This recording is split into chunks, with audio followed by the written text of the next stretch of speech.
A quick video to introduce you all to our new batch management system that we've rolled out. So firstly, we've renamed batches to classrooms because we thought, classrooms is a more suitable name to represent what exactly it is, because a batch is online version of what a physical classroom looks like. So we've renamed that to classroom. And the problems that we're trying to solve with the new batch revamp is that, firstly, in the current system that we have, we don't have a way to allow for one teacher to teach multiple locations. So if a teacher is teaching, let's say, Form 3 mathematics online, and you have multiple locations or multiple branches of the school, one teacher cannot teach that.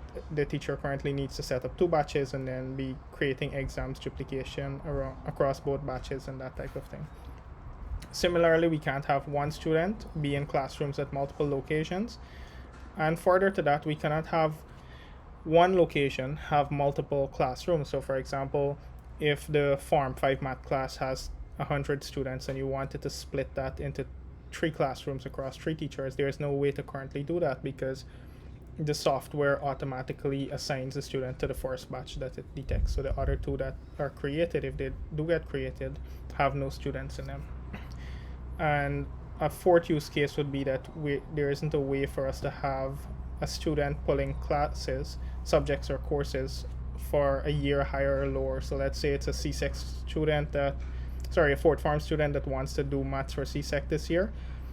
There isn't a way to add that 4th form students to the 5th form math classroom. And even if, in the case of a university, if a student wants to pull some of their final year courses ahead of time so they can finish in 3 years instead of 4, there isn't an option for that. So these are the problems that we're looking to solve here.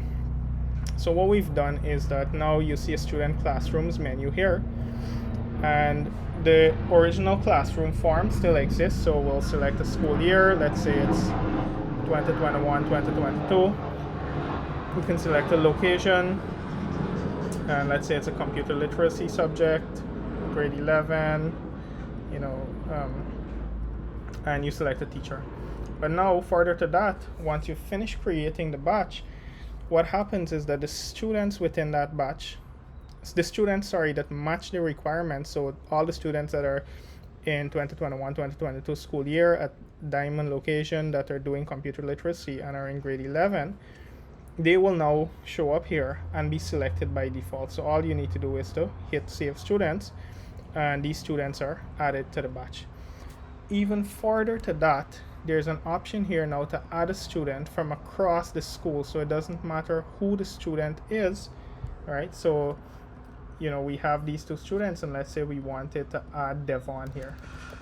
All right, I'm able to select Devon and add Devon to this class. And if we go to students here and we search for Devon, we'll notice that that's a grade 11 class, but Devon is in grade 10. He's not even in the same class, but because of the new functionality, we're able to add the grade 10 student who's not even in the same class to that class. So it really adds a lot of flexibility to the classroom management system, and you can better configure and manage which students are a part of which classroom. Further to that, this is the admin interface, and now on the admin interface, as an administrator, you're able to see everything that a teacher was previously able to see.